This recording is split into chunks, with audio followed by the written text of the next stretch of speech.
অনেকগুলো হাসি হয়ে উঠুক আমাদের পথ চলার অনুপ্রেরণা। North east cancer hospital, world class cancer treatment in Sylhet.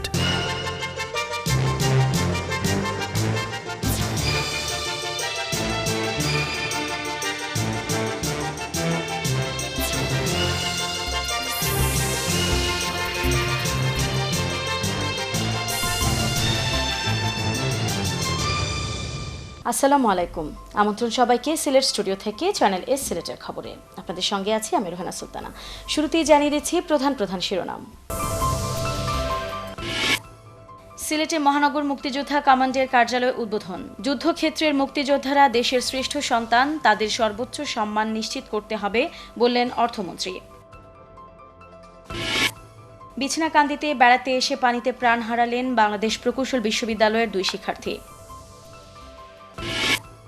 জঙ্গিবাদ এবং সন্ত্রাসবাদের বিরুদ্ধে জয় হবে বাংলার মানুষের। সিলেট সিটি কর্পোরেশনের উদ্যোগে আয়োজিত জঙ্গি বিরোধী র্যালি পরবর্তী আলোচনা সভায় বললেন বক্তারা।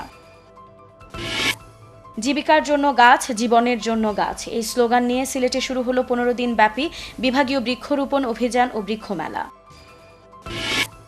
এবং দক্ষিণ সুরমার লালাবাজার ইউনিয়নের প্রাক্তন ছাত্রছাত্রীদের উদ্যোগে জাফরাবাদ দ্বিপাক্ষিক উচ্চ বিদ্যালয় অ্যান্ড কলেজের সাবেক সিনিয়র শিক্ষক মরহুম আব্দুস সবুরের স্মরণ সভা ও মিলাদ মাহফিল অনুষ্ঠিত। শুনছিলেন শিরোনাম, এবারে পুরো খবর। সিলেটে মহানগর মুক্তিযোদ্ধা কমান্ডের কার্যালয় উদ্বোধন করা হয়েছে। শুক্রবার দুপুরে অর্থমন্ত্রী আবুল মাল আব্দুল মুহিত প্রধান অতিথি হিসেবে উপস্থিত থেকে চৌহাট্টাস্থ মুক্তিযোদ্ধা কমপ্লেক্সের মহানগর মুক্তিযোদ্ধা কমান্ডের কার্যালয় উদ্বোধন করেন। অর্থমন্ত্রী বলেন, মুক্তিকামী সকল মানুষই মুক্তিযোদ্ধা। এদেশের গুটিকয় মানুষ শুধু স্বাধীনতার বিরোধিতা করেছিল, তারা সংখ্যায় খুবই অল্প, তবে তাদের সম্পর্কে সজাগ থাকতে হবে। আর যুদ্ধক্ষেত্রের মুক্তিযোদ্ধারা দেশের শ্রেষ্ঠ সন্তান, তাদের সর্বোচ্চ সম্মান নিশ্চিত করতে হবে। সংক্ষিপ্ত অনুষ্ঠান শেষে অর্থমন্ত্রী মুক্তিযোদ্ধা কমান্ড কার্যালয়ের উদ্বোধন করেন। এ সময় সিলেট মহানগর মুক্তিযোদ্ধা কমান্ডের কমান্ডার ভবতোষ রায় বর্মন সহ অন্যান্য মুক্তিযোদ্ধাবৃন্দ উপস্থিত ছিলেন। সিলেটের অন্যতম আকর্ষণীয় পর্যটন স্পট গোয়েনঘাটের বিছনাকান্দিতে বেড়াতে এসে পানিতে তলিয়ে প্রাণ গেছে বাংলাদেশ প্রকৌশল বিশ্ববিদ্যালয়ের 2 শিক্ষার্থীর। বৃহস্পতিবার বিছনাকান্দির পানিতে নেমে ওই 2 শিক্ষার্থী তলিয়ে মারা গেছেন। ওই 2 শিক্ষার্থী হচ্ছেন রাজশাহী শেখপাড়ার মাহবুবুর রহমানের ছেলে মশিউর রহমান সিয়াম এবং গাইবান্ধার বড় জামালপুরের নুরুল ইসলামের ছেলে সাইদ নকিব। এরা উভয়ই বুয়েটের প্রথম সেমিস্টারের শিক্ষার্থী। বৃহস্পতিবার বেলা 2টার দিকে বুয়েটের 14 শিক্ষার্থী মিলে বিছনাকান্দিতে ঘুরতে আসেন। বিকাল 3টার দিকে তারা বিছনাকান্দির পানিতে নামেন। এ সময় সাঁতার না জানা সিয়াম ও নকিব পানিতে তলিয়ে যান। খবর পেয়ে গোয়েনঘাট থানার ওসি দেলোয়ার হোসেনের নির্দেশে এসআই মইনুল হোসেনের নেতৃত্বে পুলিশ ঘটনাস্থলে গিয়ে বিকেল 6টার দিকে স্থানীয়দের সহযোগিতায় তাদের লাশ উদ্ধার করে। স্বাধীনতার চেতনায় বিশ্বাসী বাঙালি জাতি অকুতভয় চিত্তে অতীতে অনেক পাহাড়সম বাধা বিপত্তি জয় করেছেন। যুগের পর যুগ থেকে বাঙালি জাতি যেমনি শান্তিপ্রিয় জাতি হিসেবে বিশ্বব্যাপী পরিচিতি পেয়েছে, ঠিক তেমনি প্রয়োজনে অন্যায়ের বিরুদ্ধেও সর্বদা সোচ্চার হয়েছেন এবং অন্যায়কারীদের সমুচিত জবাব দিয়েছেন। অন্যায় ও ষড়যন্ত্রকে পরাজিত করে বাঙালিরা একের পর এক গড়েছেন জয়ের ইতিহাস। এরই ধারাবাহিকতায় এবার জঙ্গিবাদ ও সন্ত্রাসবাদের বিরুদ্ধেও রুখে দাঁড়িয়েছেন বাংলার মানুষ। এই লড়াইয়েও বাংলাদেশের মানুষের জয় অবশ্যম্ভাবী। সিলেট সিটি কর্পোরেশনের উদ্যোগে আয়োজিত জঙ্গি ও সন্ত্রাসবাদ বিরোধী র্যালি পরবর্তী এক আলোচনা সভায় বক্তারা এসব কথা বলেন। এর আগে সিলেট সিটি কর্পোরেশনের জঙ্গি ও সন্ত্রাসবাদ বিরোধী র্যালিটি বেলা 11টায় সিটি কর্পোরেশনের তোপখানাস্থ অস্থায়ী কার্যালয় থেকে শুরু হয়ে নগরীর প্রধান সড়ক প্রদক্ষিণ করে কেন্দ্রীয় শহীদ মিনার প্রাঙ্গণে গিয়ে শেষ হয়।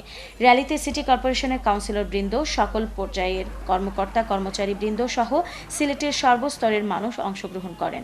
র্যালিতে সন্ত্রাস ও জঙ্গিবাদের বিরুদ্ধে জনগণকে সচেতন করতে বিভিন্ন স্লোগান সম্বলিত ব্যানার ও ফেস্টুন এবং প্লে কার্ড সুসজ্জিত ছিল।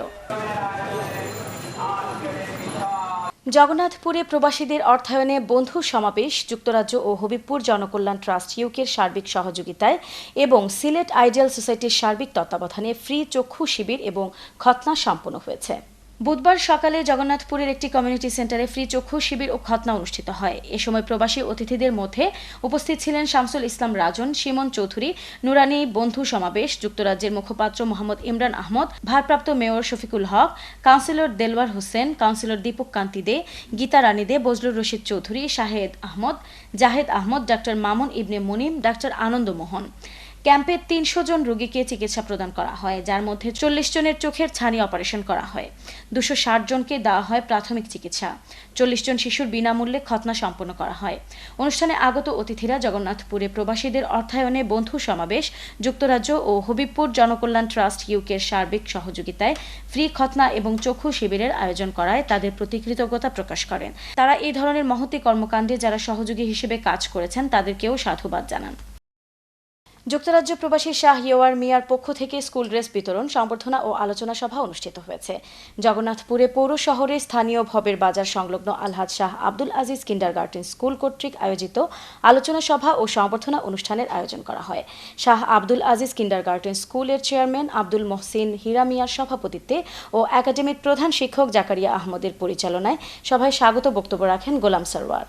সভায় প্রধান অতিথির বক্তব্য রাখেন ইউরোপ জমিয়তের যুগ্ম মহাসচিব মাওলানা জয়নাল আবেদিন, যুক্তরাজ্য লিডস আওয়ামী লীগের সাধারণ সম্পাদক বিশিষ্ট শিক্ষানুরাগী শাহ ইয়াওয়ার মিয়ার ব্যক্তিগত তহবিল থেকে শাহ আব্দুল আজিজ কিন্ডারগার্টেন স্কুলের প্রায় শতাধিক শিক্ষার্থীদের মধ্যে স্কুল ড্রেস বিতরণ করা হয়। সভায় প্রধান অতিথি হিসেবে মাওলানা জয়নাল আবেদিন আলহাজ শাহ আব্দুল আজিজ কিন্ডারগার্টেন স্কুলের জন্য ১ লক্ষ টাকা অনুদান করেন। সভায় প্রধান বক্তা হিসেবে বক্তব্য রাখেন স্কুলের প্রতিষ্ঠাতা এবং জাতীয় মানবাধিকার ইউনিট জগন্নাথপুর উপজেলা শাখার চেয়ারম্যান আলহাজ শাহ নুরুল করিম।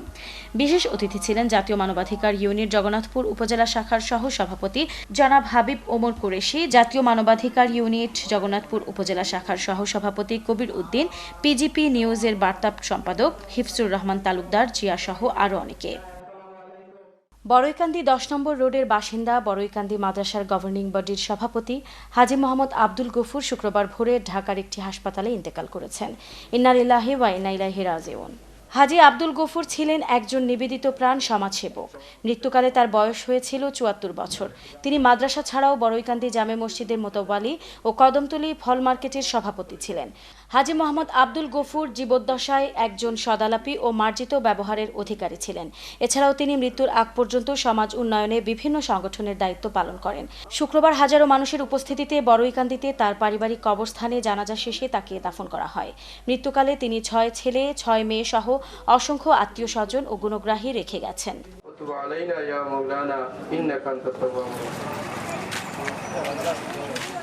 সিলেটের খবরে নিচ্ছি ছোট্ট একটা বিরতি। আমাদের সঙ্গেই থাকুন, ফিরে এসে অন্যান্য খবরের সাথে দেখবেন। জীবিকার জন্য গাছ, জীবনের জন্য গাছ, এই স্লোগান নিয়ে সিলেটে শুরু হলো ১৫ দিন ব্যাপী বিভাগীয় বৃক্ষরোপণ অভিযান ও বৃক্ষ মেলা।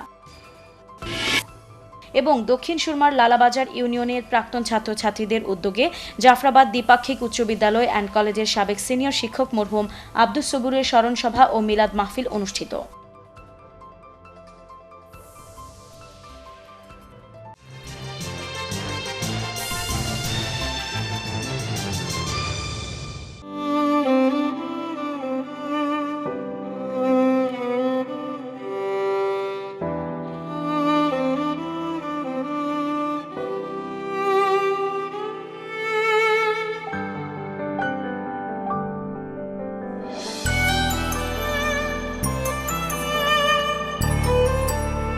এমন অনেকগুলো হাসি হয়ে উঠুক আমাদের পথ চলার অনুপ্রেরণা। North east cancer hospital, world class cancer treatment in Sylhet.